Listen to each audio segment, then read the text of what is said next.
these two levels of dreams, the dream of the wrong mind and then the dream of the world. They're referred to in this passage I'm going to read to you as a secret dream or the first dream. That's the ego's dream, and then the world's dream. What's important about what I'm going to read to you is that it makes it very clear about the purposive nature of the world's dream. And that's really what I think is so important to understand. Because if we understand that the purpose of the world's dream is to keep us mindless and to keep this dream hidden, then we'll understand why we do the insanely wacky things we do, right, as bodies. Even especially when we've studied this course for a while, and we know exactly what we're being asked to do, and we go right ahead and do the exact opposite. And there's a reason for that, all right? And it's the same reason why we all as one Son made the world. Again, why we continually judge and continually hold on to tales of victimization and experiences of victimization. So that's what I want to read to you. The first passage is from near the end of chapter 27, page 584. Paragraph 11, and we'll start in the middle of the paragraph, sentence 4.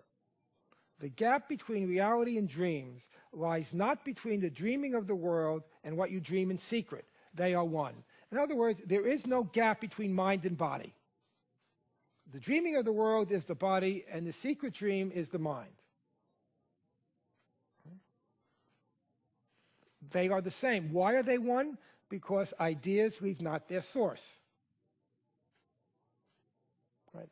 There's no gap between mind and body. The gap is between reality and dreaming. That's the gap. That's what this vertical line represents, the tiny mad idea. That's where the problem is, that we listen to the ego tell us that the tiny mad idea is a fact, which we accepted and then forgot we ever accepted. And next thing we know, we're in a world being born into a body with no memory of this mind. Right? So there's no gap between the secret dream of the wrong mind and the world's dream, because it's the same dream. The dreaming of the world, again, that's our lives here. The dreaming of the world is but a part of your own dream you gave away and saw as if it were its start and ending both. The dreaming of the world, our physical and psychological experiences as bodies in this world, is but a projection of our secret dream which we gave away. The giving away is the projection. So our world's dream and the individual dream that we call our personal life is the projection of the secret dream. All right? So the dreaming of the world is but a part of your own dream you gave away, and now you saw the world's dream as if it were its start and ending both.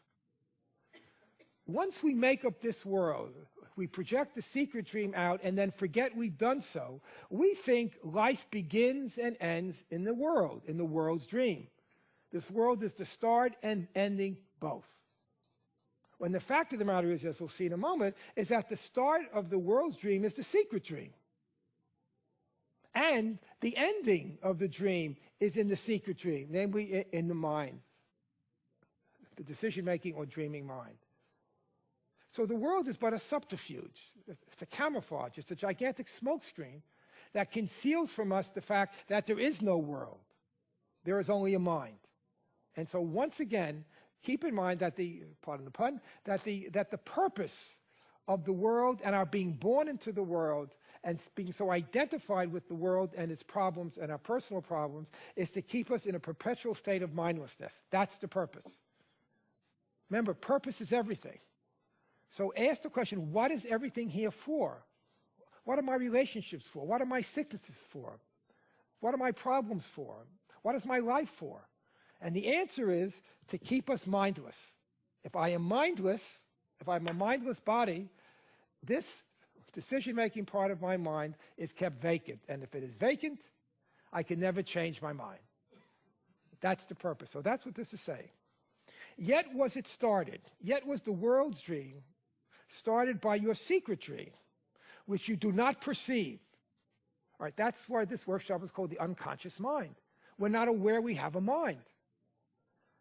The world's dream, both the cosmos as the collective dream, and the individual dream of our personal lives was started by the mind's dream, the mind's decision to be an ego, which we do not perceive, which we do not recognize, which we do not remember. Although it, the secret dream, caused the part you see and do not doubt is real.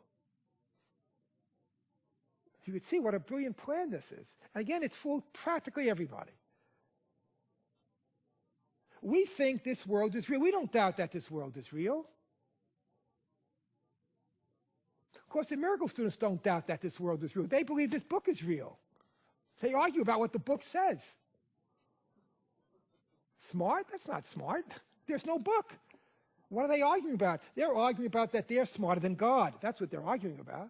But they don't know that this is happening in their mind because they think that they're bodies. Everything in this world is caused by the secret dream that we have forgotten. That's why it's unconscious. So, to quote Freud again, the goal of psychoanalysis is to make the unconscious conscious. Okay? Jesus says in the Course, in effect, the goal of this Course is to make you aware that you have a mind. To make the unconscious mind conscious, so you know you have a mind.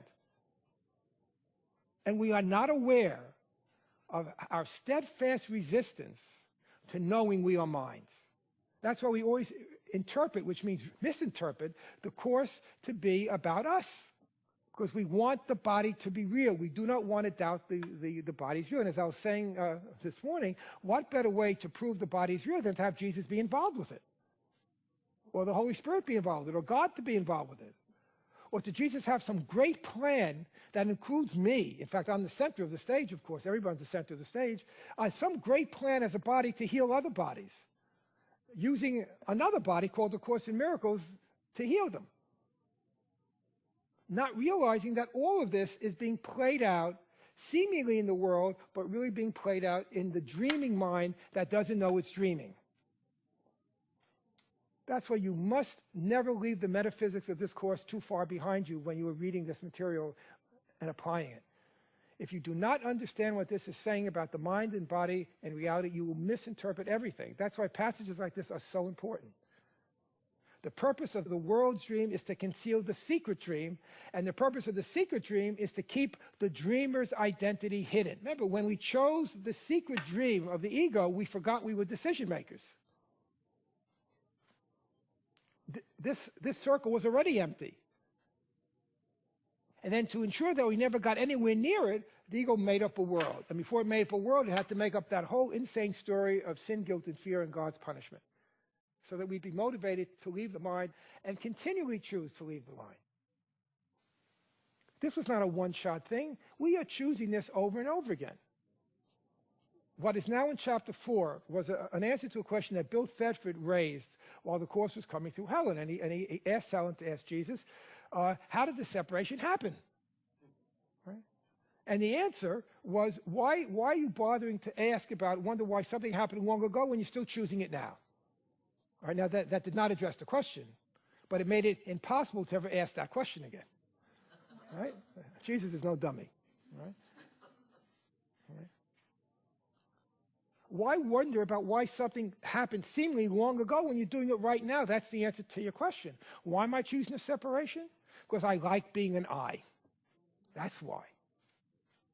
I like being an individual self. And to ensure that I never change my mind, I make up a world and body. And then problems here that rivet my attention externally, so I never go back within. Right? How can you doubt it? How could you doubt the reality of the dreaming world, the body, while you lie asleep and dream in secret that its cause is real? In other words, we're always choosing the ego's wrong-minded dream, the secret dream that continually causes the world, but not being aware that we're causing it. We think this is real because we're still asleep and we're dreaming. And we don't understand that the cause of the dream lies in a mind that is repressed, that is unconscious.